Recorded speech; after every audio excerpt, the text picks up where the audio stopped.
ControlCase's webinar. Today we'll be covering PCI DSS version 4.0.1, the March 2025 requirements, and future dated best practices. This webinar should take approximately 40 minutes. And before we start, I'll cover a few housekeeping items. We'll take time for questions at the end, so please submit all questions in the chat window. If you're not able to hear your question on today's webinar, our team will follow up by email. If you have audio or visual issues, please type them in the chat window and the moderator will do their best to resolve your issue for you. Today's slides and webinar recordings will be provided to everyone registered via email early next week. To view our webinars on other regulations, please visit our website at www.controlcase.com. And don't forget to follow us on LinkedIn, Facebook, YouTube, and Ed for all the latest updates and upcoming webinars. Okay, let's get started. My name is Chad Leedy, and I'm the head of strategic accounts and retail compliance here at ControlCase.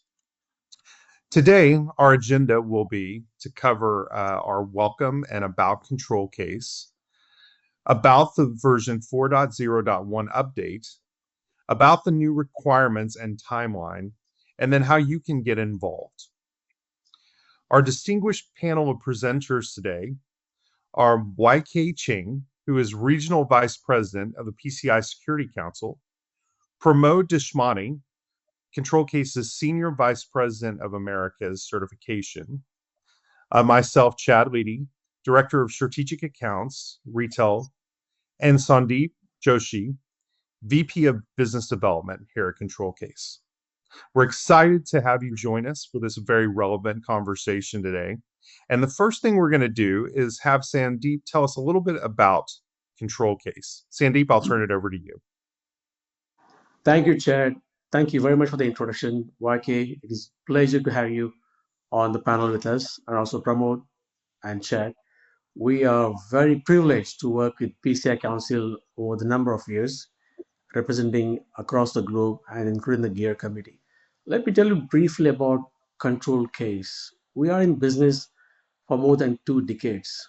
We established in 2004, so it's our 21st year in business.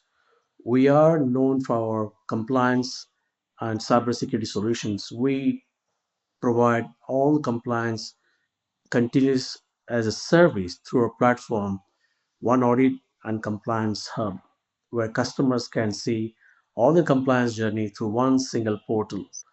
We work with global customers, and we truly what we call a global provider of compliance.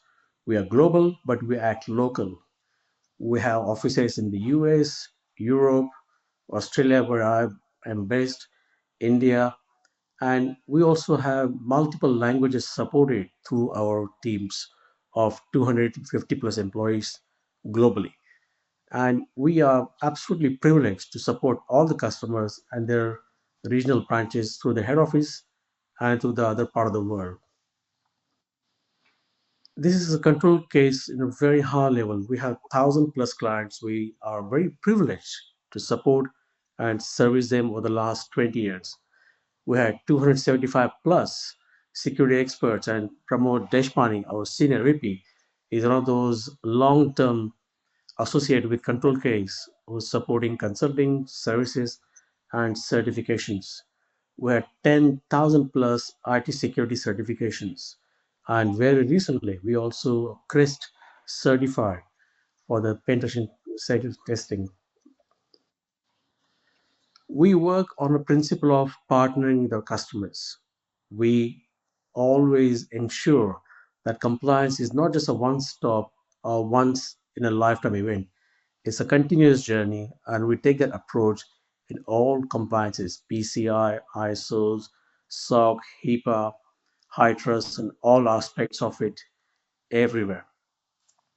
As I said, compliance as a service and ControlCase has been privileged to work with all compliances, PCI, ISO, SOC, HIPAA, CSA, high trust, and we have YK today from our PCI Council, who is absolutely amazing and one of the industry colleagues I have highest respect to work with for a number of years.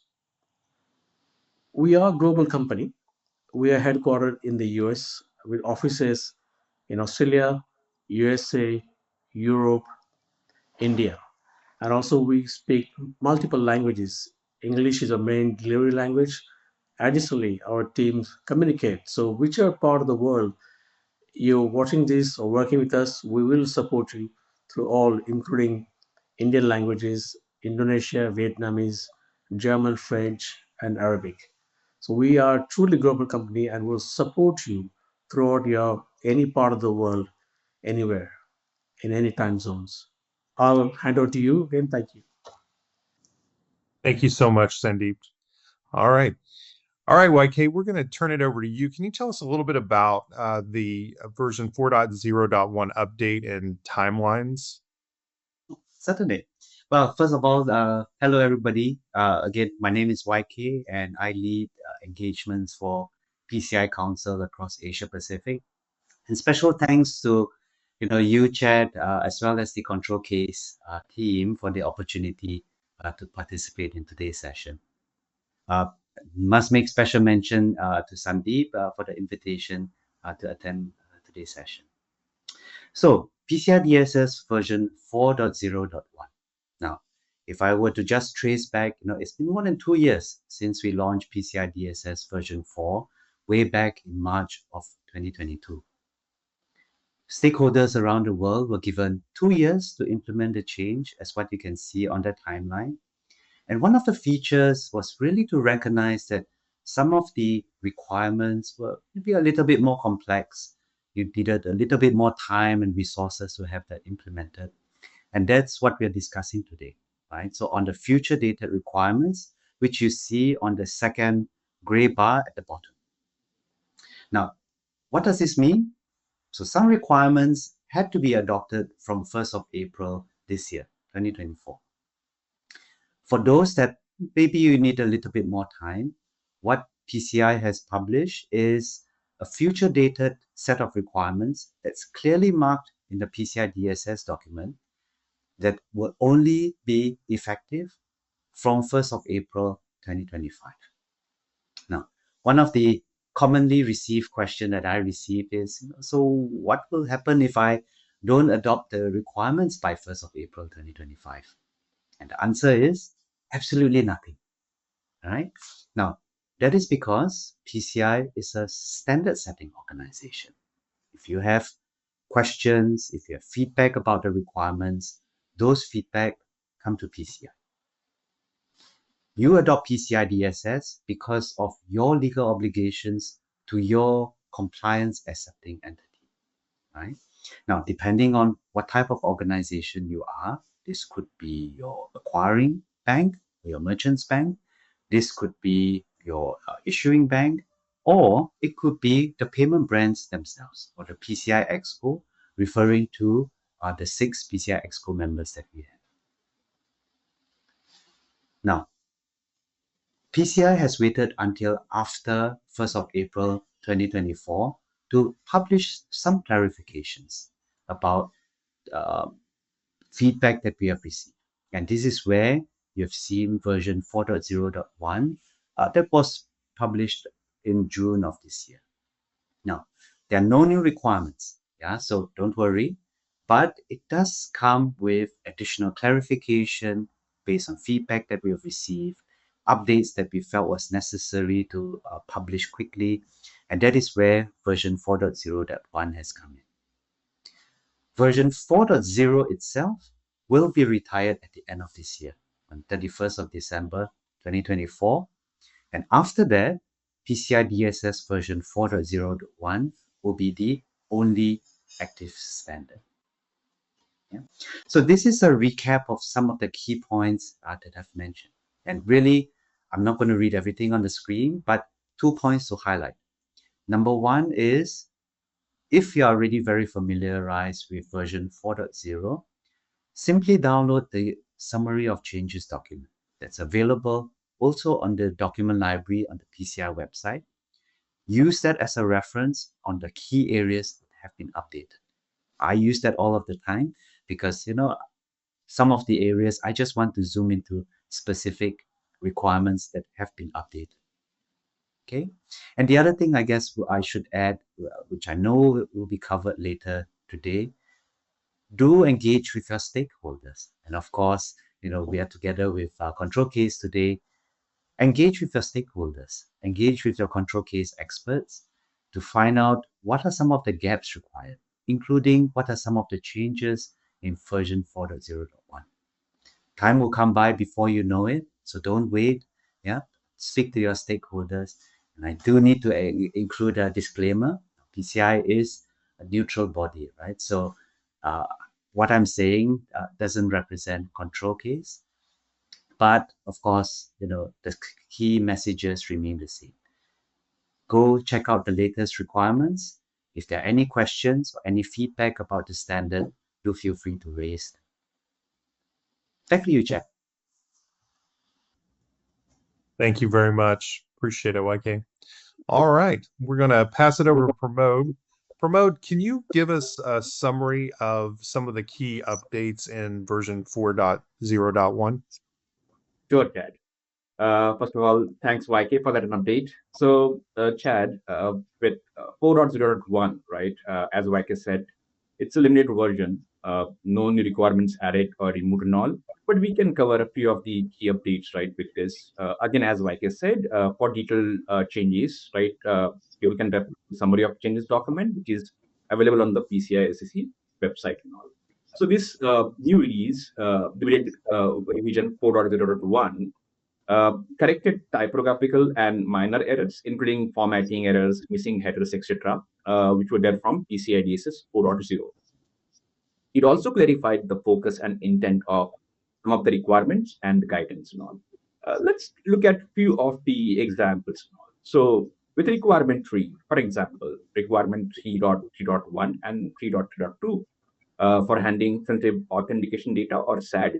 The requirement have an updated applicability notes for issuers and companies that support issuing services with SAD or sensitive auth data storage based on a legitimate and documented business need. Now, the applicable note section has added a description of legitimate business need, right? So that update is there. Another example, requirement 3511 and 3512. Now they have customized approach objective added, right, to provide flexibility to meeting the requirements, which were not there. Requirement 6, example requirement 6.3 has removed the language added for version 4.0 about installing patches and updates within 30 days for high-risk vulnerabilities, right? It has reverted the reverted to version 3.2.1 language now that requires applying these patches and update only for critical vulnerabilities and high and critical. Another example, 6.4.3, it has updated applicability note section to clarify how the requirement apply to entities, web pages, and third-party payment service providers or TPSPs, embedded payment pages and forms. It has clarified now merchants are responsible for the scripts loaded on their payment web pages, including scripts loaded from third-party and fourth parties, and how third-party TSPCs are responsible to manage the scripts loaded in their embedded page, like an iframe and all, right? Those clarifications are also given. So, if you can just interrupt. So I think for some of the key points you've mentioned, Pramod, about requirement 6, let me just paint a little bit more context to some of the changes that we have made. Okay, and I think for what you've mentioned around requirement 6, the application of patches, right? It is something that we have received feedback from stakeholders, and bear in mind, for PCI DSS itself, it is meant to be a baseline standard to guide organizations around the world to protect sensitive payment data, right? So based on the feedback, again, from stakeholders all around the world, and in the later slide, I will be sharing also how organizations that are listening in today can be part of the process to influence and improve these security requirements. But if you just look at the first bullet of what requirement 6 outline around when should patches be applied. All of us will be very familiar with the global disruption that happened after patches were applied around the world. right? And this was one of the uh, areas that PCI had already considered way back when we were uh, publishing the standards and we were drafting the standards before 2022. Because there is recognition that for a company to apply patches in payments environment, there may be potential disruptions, right? And that's why the guidance is for the patches that are critical to be applied within a 30-day time frame. And of course, this is meant to be a guide. If you can, you should always apply this as soon as possible, bearing in mind the risk tolerance that your company has. Okay, and I know we're going to talk more about the second bullet under requirement 6, but again, this is how PCI has evolved our standard, again, based on feedback that we've received from not only companies that have to adopt the standards, but also our security assessor. Okay, and I think Sandeep alluded to this earlier, where ControlCase is also part of the GEAR members, right? So they're part of the GEAR committee. So GEAR stands for Global Executive Assessors Roundtable, and this is a group of security assessors who have been nominated and selected to represent the broader security assessor group. And this was one of the key areas that have been highlighted as an emerging trend. So companies around the world are seeing that their web pages are being compromised. And one of the key areas that I can highlight for you today is for companies that have outsourced their payment pages. One of the common questions I get again is, if I'm hosting my web page and I've outsourced this to my acquirer or my payment gateway, does PCI DSS still apply to me? The answer is yes, right? And this is one of the reasons why it's absolutely critical that you still need to go through the requirements and the scannings. Because what we are finding out is the hosting web pages have been compromised. The scripts have been changed. And this is even before you have handoff to the payment gateway, right? So in this case, if you just imagine on the page itself, there's a malicious software that is listening to all of the transactions that are happening as it goes on to the payment gateway. Okay? Back to you. Thanks, YK, for those details and all. Very helpful. So going through a few other examples with requirement 8. Now, here's an interesting update to requirement 8.4.2, right, with the multi-factor authentication or MFA. Now, if there is a applicable note section which is updated, right? If MF requirement, it doesn't apply to user accounts that are only authenticated using phishing-resistant authentication factors, right? Now, phishing-resistant systems, they often implement asymmetric cryptography, right, as a core of the control. And a good example of phishing-resistant authentication is FIDO2 technology, right? FIDO2 security key protects against man-in-the-middle attack, right, which are possible with traditional MFA authentication. So if users are authenticating using phishing-resisting authentication factor, then MFA doesn't apply to them. So that's an interesting update to requirement 8.4.1. Another updates to requirement 12, requirement 12.8.2 and 12.9.1. Again, the requirements have updated applicability note section to clarify the TPSPs or third-party service providers written acknowledgement, right? Where they have to confirm that how TPSP is responsible on security of account data that they may store, process, transmit on behalf of customer, or to an extent that they may impact the security of customers' account data or sensitive authentication data. Just reviewing their AOC is not sufficient. So it has clarified that what that written acknowledgement means. 12.9.2 further clarified requirement that it applies to all TPS third-party service provider that provide services that meets customers' PCI DSS requirement or can impact the security of customer account data. Right. So these are few updates and all. YK, you wanna add anything to this requirement examples which we just took? Yeah. Well, I think requirement 8, you've already provided very helpful guidance. And if I can just do a double click on requirement 12, right? So in general, third-party service providers, they do concentrate the risk, right? So service providers are providing valuable services to their customers, and usually more than one customers will be impacted if a third-party service provider is impacted by data breach. Okay, now certainly not meant to villainize any of the third-party service providers.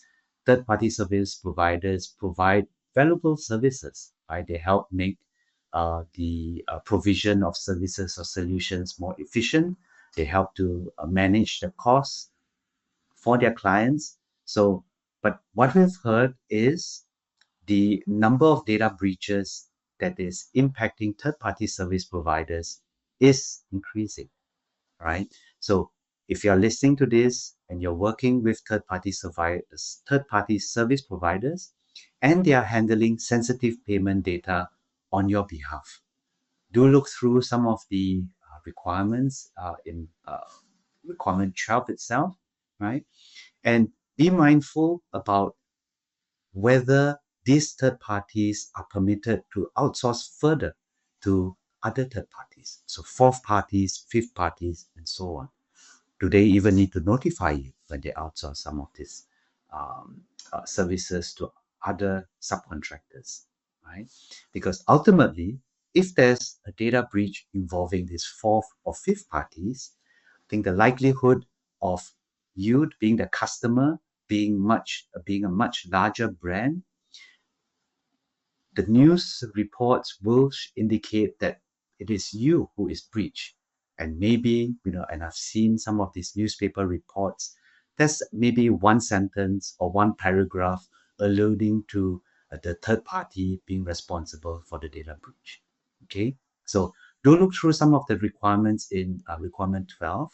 And one other thing to highlight in terms of FAQs that I've received, some of the smaller merchants may be permitted to complete SAQs, so self-assessment questionnaires, right? And for some of those that are providing electronic commerce services, you could be filling up SAQ-A or SAQ-A-EP, for example. Now, bearing in mind, these SAQs are specific for merchants. Service providers are not permitted to complete SAQ-A or SAQ-A-EP. It's not applicable for them. In case there's any doubt, you should refer to the eligibility criteria that is available before the initial chapter for every SAQ. Okay, Pramod, back to you. Thanks, YK. I think you also covered that critical point about we have also received requests or questions on applicability of SAQs, right, between merchants and service provider. And as rightly said, that SAQ-A or those small effort SAQs, how they're applicable for merchant, and the only applicable SAQ for service provider is SAQ. So thanks for that update. Okay, so moving on next. As YK stated the beginning, when version 4.0 was released in 2022, right, it got introduced with a bunch of new requirements, 64 to precise and all. And most of those, around 50 plus, they were considered as future dated best practice, right? The recent limited version 4.0.1 continued to include those best practice requirement as future dated, and they are future dated or best practice until March 31st, 2025. So we are just 5 months away from them becoming mandatory, right? So let's quickly go through a few of these new requirements that we have majorly being applicable to most of the organizations. So starting with requirement 3, right? So encryption of sensitive authentication data, or SAD, right? The two requirements got added, requirement 3.2.1 and 3.3.2. All sensitive auth data, or SAD, if stored before authorization, it must be stored encrypted using strong cryptography or encryption, right? Now, this requirement applies to all storage of SAD, even if no PAN is present in the environment. It is expected that organization must review their payment flow across all payment channels to identify how they store, if they store, and how they store the said SAD or sensitive auth data before authorization. And if stored, ensure that you are using strong cryptography to encrypt that data or to protect that data, right? So those two requirements definitely we have seen being applicable to most of the organizations dealing with account data. Then another example of disk level or partition level encryption, which is only applicable for removable media, requirement 3.5.1.2 to be precise. Now, disk level or partition level encryption can only be used for removable media like USB drive, external SSDs and all, right? If you use them for non-removable electric media, the organization is still expected to also implement another mechanism as per requirement 3.5.1, which is either using one-way hashes based on strong cryptography, truncation, or a strong cryptography using with associated key management and all, right? So you're still expected to use those mechanisms if you're using disk level or partition level encryption for non-removable medias. Now, another example, with requirement 5 is requirement 5.4.1. Again, it's an interesting addition, right, to take care of the recent threats or recent threat landscape. What we see, organizations are required to implement an automated phishing protection mechanism to detect and protect against phishing attacks. This measure supports the defense against social engineering threats, reducing the potential vectors for malware and ransomware attacks, right? Which is like, normally you've seen that, if you review the top threat vectors or attacks and all, phishing definitely stands there in the top. So this is a good addition, right, to take care of the new threats and all. Okay, so when it comes to requirement 6, requirement 6 has requirement like 6.2, where organizations are required to implement an automated technical solution for their public facing web application, to detect and prevent web-based attacks and all, right. Now this requirement 6.2, which requires now solution, was an optional requirement with 3.2.1, but now with version 4.0, it has become mandatory and all. A good example of such automated solution can be WAF or web application firewall, which can protect the web application from all well-known security attacks, including OWASP Prop 10 and all, right. So that's a good example. Another example of requirement 6, which we can talk about, is requirement 6.4.3, managing payment page scripts and all. Now, with this requirement, organization must maintain an inventory of all the scripts on their e-commerce payment pages. This includes ensuring the integrity of each script to prevent unauthorized modification and verifying their authorization and execution, right?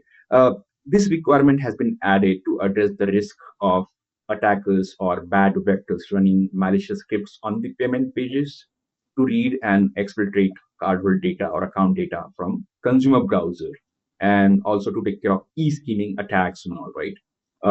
ControlCase recently hosted a webinar with Chad and one solution provider, where we have covered one solution, technical solution, to address this requirement 6.4.3 and 11.6.1 effectively. You guys can refer to that webinar for more details. Moving on to another example, requirement 8, expanded use of multi-factor authentication or MFA, requirement 8.4.2. Now, PCI 4.0 expands the requirement of MFA, which is applicable now all users, not just an admin users, to CD and all. So with this, now MFA is required to all access to the CDA, right, for all non-console access, including any internal users who are accessing the CDA and all, right. So that's again an expansion of the MFA requirement compared to the previous version. 8.3.6, which is about the password length requirement and all. To strengthen the passwords, the minimum password length has been moved from 7 to 12 characters now, right? And if there are any technology limitations and all, right, where system doesn't support the 12 characters, then minimum characters 8, right, where you justify that and all, but 8, then it becomes the minimum length for systems which not support, right, or with technical limitation. Now, this requirement doesn't apply to application or system accounts, right? Another requirements which got added with version 4.0 examples are requirement 8.6.1, 8.6.2, and 8.6.3. They're about application and system account management now, right? 3.2.1 did not emphasize much on the system and application account, but 4.0 has additional controls for how to manage these accounts securely and protecting the password or passphrases, right? and it covers both interactive and non-interactive system accounts now, right? So uh, the organizations are expected to identify all system and application accounts used within the environment, have the business justification and documentation for that, have a proper approval, and meet all the security controls, including secret handling of password and passwords for such accounts and all. So that these are the good examples of new requirements. Uh, Pramod, if I can just chime in. yeah, okay, right. Yeah.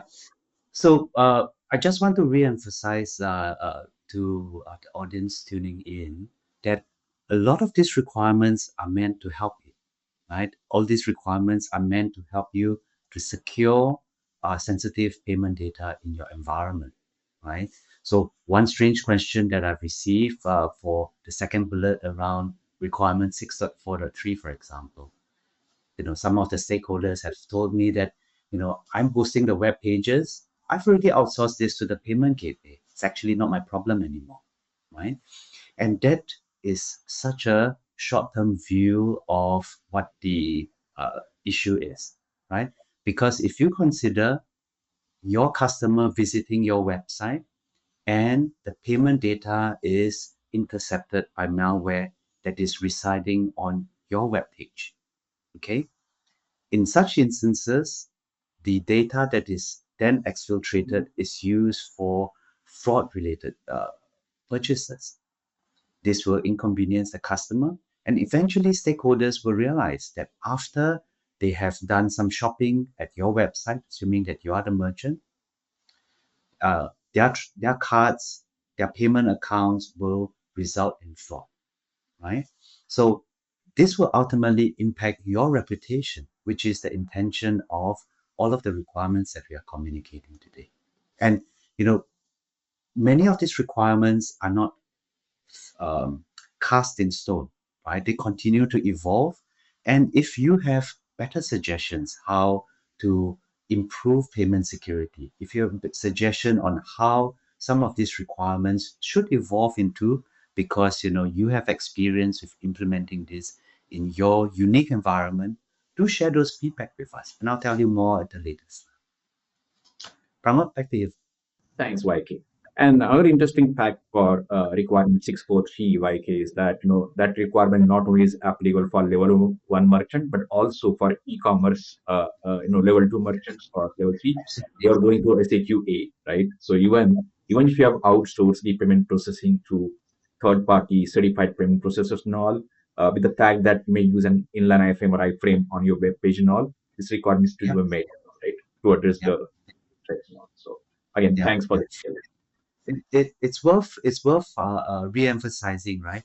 At the end of the day, PCI Council isn't the entity that's telling you that you need to do an on-site audit or you need to do an SAQ, right?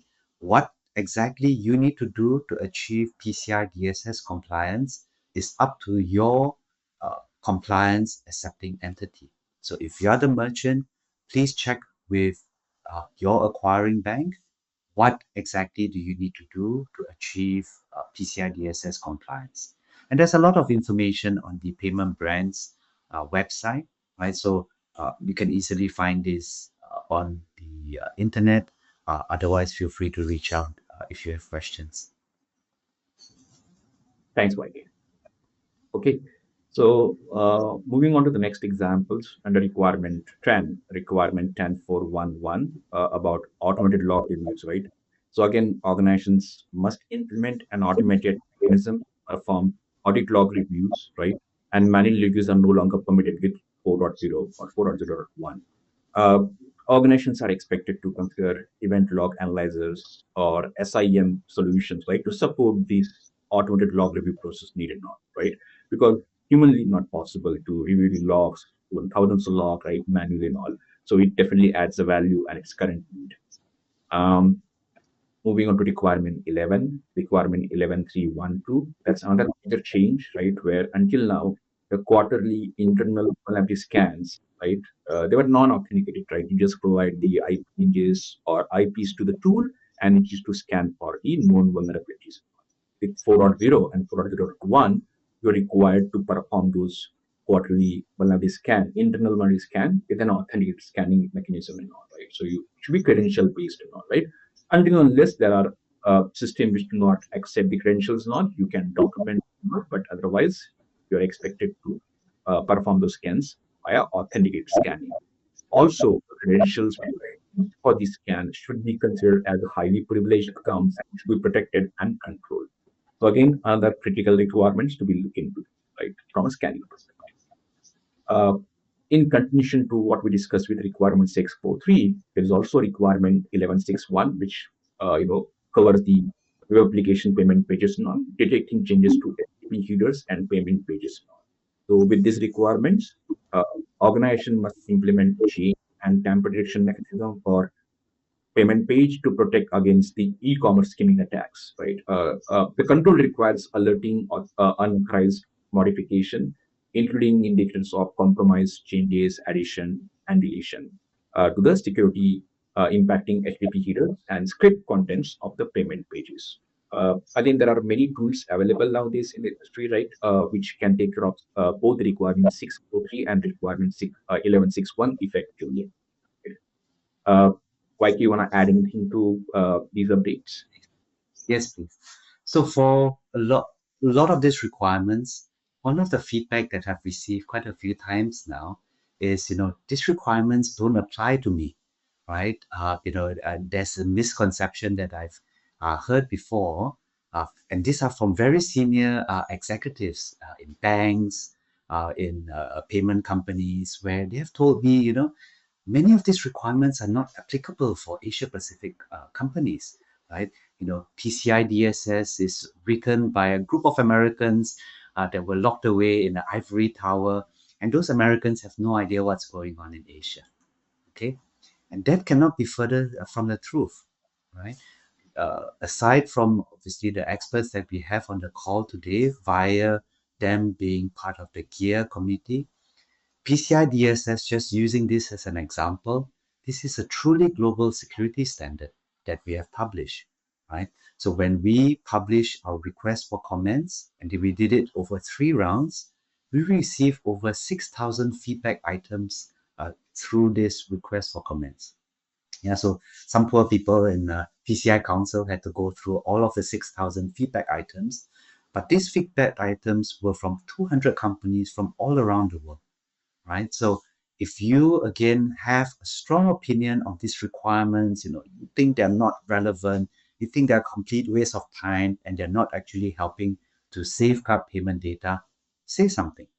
Okay, just again clicking on 11.3.1.2, this is really thinking again of the fact that if the intruder has already entered your environment, right, so they already have access to privileged accounts, what sort of vulnerabilities are they going to see, right? And that's why there was an introduction in version 4.0 to have authenticated vulnerability scan as a strong recommendation.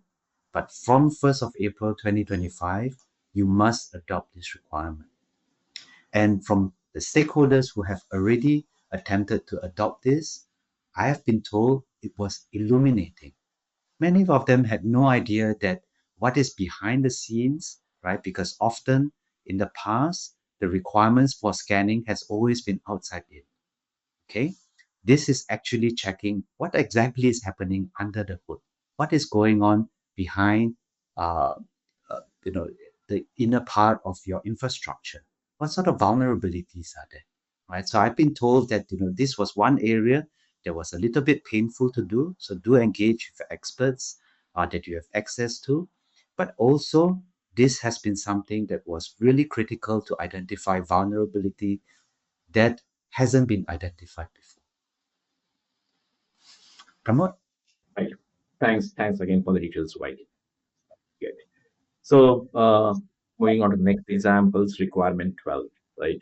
Now, target risk analysis, requirement 12.3.1. PCI 4.0 introduces a focus on targeted risk analysis for specific security controls and have removed or moved away from the annual enterprise risk assessment. This means organizations are required to perform risk analysis for certain requirements which allow flexibility in how they're implemented, right, within this specific risk environment and all, right? And few of the example of these frequency-based requirements, like how often periodic evaluation of system components that are not identified for risk of malware, what is the frequency and how you determine the frequency, right, to do that evaluation. Same for frequency to determine periodic malware scans, then periodic reviews of application and system accounts and the related access privilege, right? Also changing the frequency of password and passphrase for application and system accounts for retail environment, periodic reviews of POI or point of interaction device inspections and all, right? These are the quite a few examples, right, where you can perform the target risk analysis, right? And then knowing your environment and all, you can determine the frequency and all. So there is no longer enterprise risk assessment requirement which is applicable. It's more, specific security control focused targeted risk analysis, which is introduced with 4.0 or 4.0. Specifically for service provider, there is a new requirement 12.5.2.1, which requires semi-annual scoping review. For general entities, annual review is required, but for service providers, organizations, they are now required to perform scoping documentation review at least every 6 months, and also upon any significant changes to in-scope environment. So definitely, all these service provider entities, they must adhere to this requirement with 4.0 and also 4.0.1. Another requirement, right, around the security awareness program, right, requirement 12.6.2 and 12.6.3.1, which requires annual review of your security awareness program, right, to address any new threats and vulnerabilities that may impact the security of CD and all, right, and include topics such as phishing and related attacks and social engineering and all, right. So all organizations supposed to take care of these requirements. So again, these are few of the key requirements, right? Now, these requirements are there, right? As part of the initial release, as YK said, in 2022, right? 4.0 was released with all these requirements and all. As we are just 5 months away before they become mandatory, or before we come to that April 1st, 2025 date and all, we just thought to do the revision of few of the key requirements and all, right? Obviously, please work with your QSA organization and all, or your assessor, to identify all applicable new requirements, and it is expected that by now, right, you should have reviewed those and then adopted these requirements and all, right. So that's in a nutshell the revision of few of the key requirements, right. Okay, so let's discuss how ControlCase can help you with, and what options ControlCase provides, right, with these assessments and all, right. So we have one option specifically to cover 4.0 or 4.0.1 new requirements. As we have discussed, all these requirements are best practice until March 31st and away, based on the the need communicated by most of our PCI clients. We have introduced a mini readiness assessment only covering the future related new requirements. Now, this assessment covers 37 questions, include scoping and only the future related new requirement. So for all the organizations that want to review their implementation or their applicable new requirements and identify the gaps or remediation before they start with their annual audit and all, we can work with them, right, to complete this new requirement assessment in a span of few weeks and provide them a current state report and all. We understand that identifying any major issues or non-compliance reported for these new requirements during the audit cycle and all may not allow organization to remedy them timely, or can put the certification at risk. Hence, we expect this new requirement readiness assessment option, to support our client organizations, right? They can start this before their annual audit to look at the implementation of these new requirements, right? We can review the evidence, control, and all, and provide any gaps or current state information, so that any required gap remediation can be addressed timely before you start your annual audit effort. So that option we have introduced recently. The second option is more, as a standard offering of the standalone 4.0.1 assessment. Now, again, as YK said, that 4.0 is going to retire by December 31st, 2024. And from Jan 1st, 2025, the only valid version will be 4.0.1. So for all the assessment which we plan to kick off, or we, the organization who want to get certified, with Jan 1st, 2025 and onward dates and all, they must work on 4.0.1. So ControlCase offering covers both the versions and all, and we can perform an independent gap assessment or a full-fledged certification assessment for these versions and provide the gap report or an AOC, ROC, and COC for these versions and all. Feel free to reach out to us, right, for more detailed information about both these options and all, right? We can get back to you and support that. Thank you. Thank you, Pramod. All right. Well, Okay. we're going to turn it back over to YK. And YK, can you give us a little more information on how our audience can get involved with PCI? Of course. So I've mentioned this a few times already. So let me share more details on what it means to get involved. So participating organization, or some people call this members, although we have a different definition for this. So POs have always been a key part of the PCI community. These are generally the companies that have to adopt the PCI standards. And POs have been such an integral part ever since the council was formed back in 2006. There's a lot of benefits, and I'll call some of them out shortly. Now, up to September of 2022, we have always had one category of PO. This was later renamed to Associate PO, and there's a long list of benefits which I won't be able to cover today. Do check out the website, but in general, it is to give you the power to influence and improve security standards. Since you have to adopt them, you will have suggestions on how we can improve the security standards, right? So do check out the website and find out more on what this means. There's also opportunities for BOs to expand their knowledge, either by collaborating with different stakeholders, attending free or discounted trainings organized by PCI. And the last area is really to promote and showcase your commitment to payment security. Okay, so have a look at the PCI website. Now, what I do want to just cover very briefly is on the left of your screen, historically, it has always been hard for the academics, professors, or individual consultants to get access to PCI resources. And what we have done is to create an individual participating individual participant, so that academics can register and get access to PCI resources. Yeah, but if you're a company, my recommendation is have a look at the associate participating organization here, as that gives you lots of benefits. Now, on the right is something that we have created in September of 2022, a principal participating organization, which is of a higher tier. And simply put, the difference between a principal PO and an associate PO is the level of interactions and how active you want to be. Okay.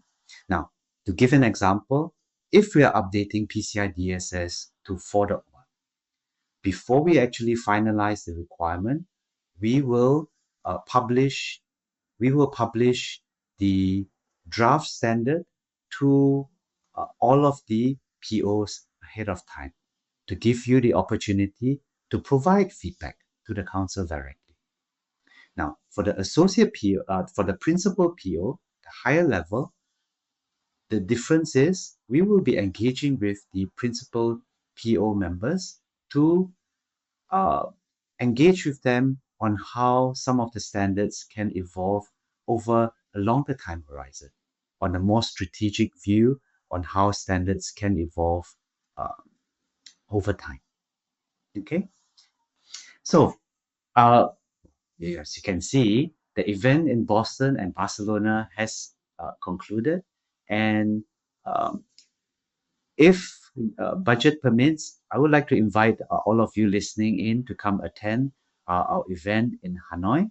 I'll be on the 20th and 21st of November, and there will be lots of updates around PCI DSS version 4.0.1 itself, There will be presentations by PCI experts on how do you implement controls to ensure that security is taken as a continuous process. There will be also experts talking about software security and the standards that we have. Presentations will also include cloud security, quantum risk consideration, as well as a case study on ransomware.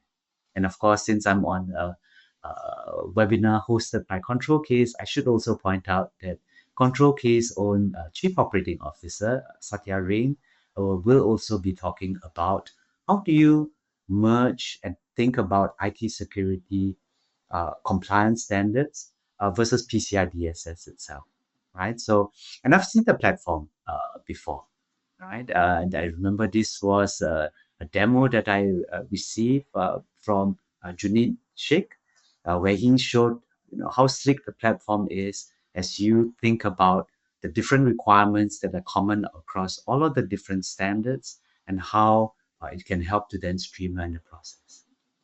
Okay, so with that, I will pass the mic back to you, Chad. Great. Thank you so much. Appreciate all the great information on how to get involved in a more meaningful way with the PCI Council. All right. Well, thank you guys very much for your presentations. And now we're going to move over to our Q&A session. And we have gotten a few questions throughout the webinar. And so I will just read off what we've gotten. The first question is, what is the best way to transition from 4.0 to 4.0.1? And I don't know, Promote, if you want to start, YK may have some input there as well. Sure, Chad. Right. So as we have discussed, right, the changes between 4.0 to 4.0.1, right, all the new requirements, they are being continued, right, with this transition and all. So no new requirements added or removed from 4.0 to 1. But in general, to prepare for this 4.0 and 4.0.1 best practice new requirement transition and all, I guess the expectation is that organizations must have already worked with their assessor organization to identify which of those requirements are applicable for their environment and all, right, and work towards implementing those requirements, I think, their environment. We are 5 months away, as I said, and if there are any organizations who have not looked into it and all, our recommendation is that please partner with your USA organization or assessor firm and closely work with them, right, and ensure that look at them, you adopt all those new requirements and all the requirements which will need some new technical solution, process implementation, working on documentation and all.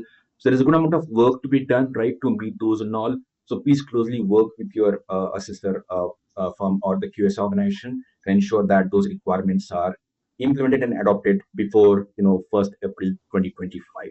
YK, you want to add something to that? Yeah.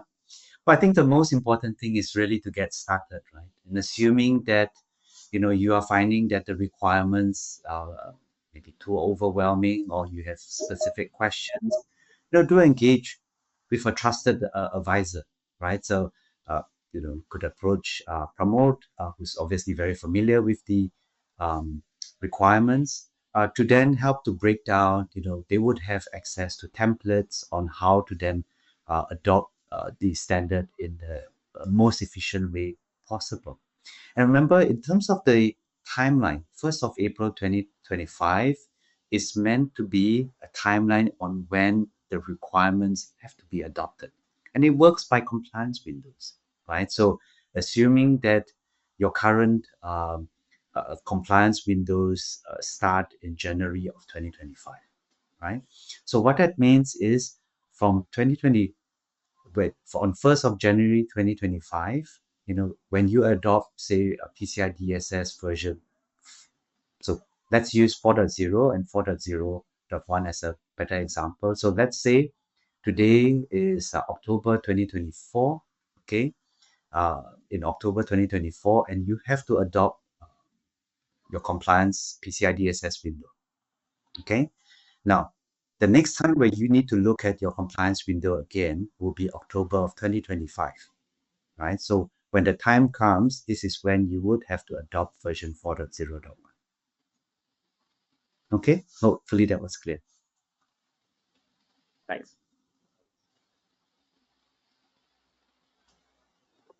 Chad? Yeah, you want to go to the next question? Maybe Sandeep, you want to jump in and maybe read another question, Yeah, and then we can go. I definitely can read the question. Yeah.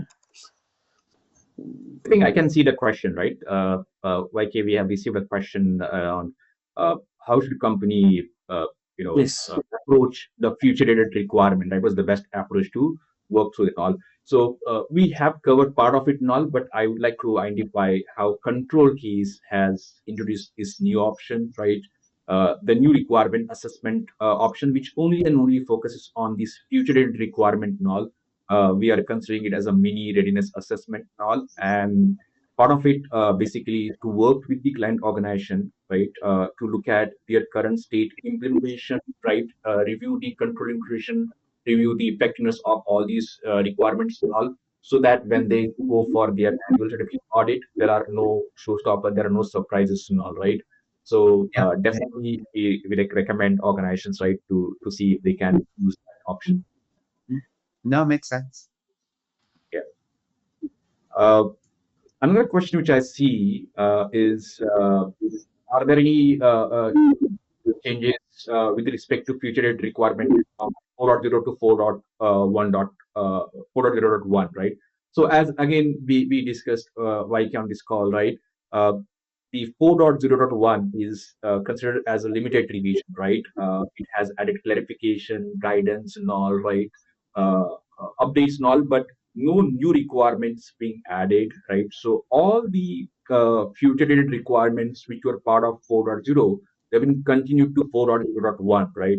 Nothing being added or removed, but 4.0.1 in fact adds a lot of clarity, clarification, and all to make organization understand the intent of it, right? And with those added clarification, also it just makes it more easy for client organizations to understand that. But there are no major changes, right, with respect to new requirements. Uh, No, any no new comment? requirements at all. Yeah, no new requirements at all. Okay. Another question: what are tools or resources does PCI provide to help organization transition smoothly, right, with PCI DSS and all? YK, you want to take that question? Yeah, yeah.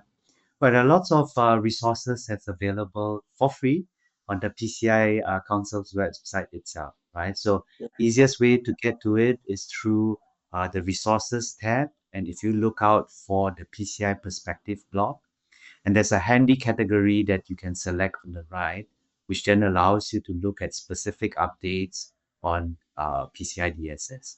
And of course, make use of the experts, lots of very helpful webinars that ControlCase has organized, lots of information on the ControlCase website as well.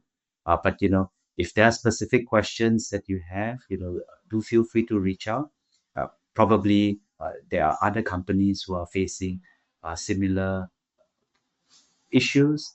And of course, if it's specific question on the requirement, uh, depending on what sort of questions they are, usually it's hard for PCI Council itself to answer questions around specific environment, right? Because, we are not on the ground with you. We wouldn't understand all of the mitigating controls that you have in place. And that is where it's beneficial for you to engage with your trusted advisors, right? So do reach out to your ControlCase partner in case that there are specific implementation type of questions that you need help with. Sure. And YK, I would like to also, tell folks I strongly advise to look at the FAQ section of PCI SCC and all, right, where we've been seeing lately, right, since last year or so, the new FAQs getting added, right, quite often and all, right, and they nicely cover all the issues, with respect to the requirements and all, right. Even the guidance documents which are getting added, the recent one got added for scoping and segmentation guidance and all. Those documents and FAQ, reference are very, very helpful, right, for the client organization as well as for the QSs, right? So, yep, I strongly recommend to refer to the FAQ section. So YK, we really thank you. I really appreciate your time You're a very busy man, and as you said, that we look forward to see all the audience, all the PCI customers from all parts of the world in Asia Pacific at the Vietnam Hanoi conference, which will be absolutely blockbuster after US and Europe. ControlCase will be joining shoulder to shoulder with PCI community. YK is one of the keynote speaker. Also, we have Satishil Rani, our Chief Operating Officer.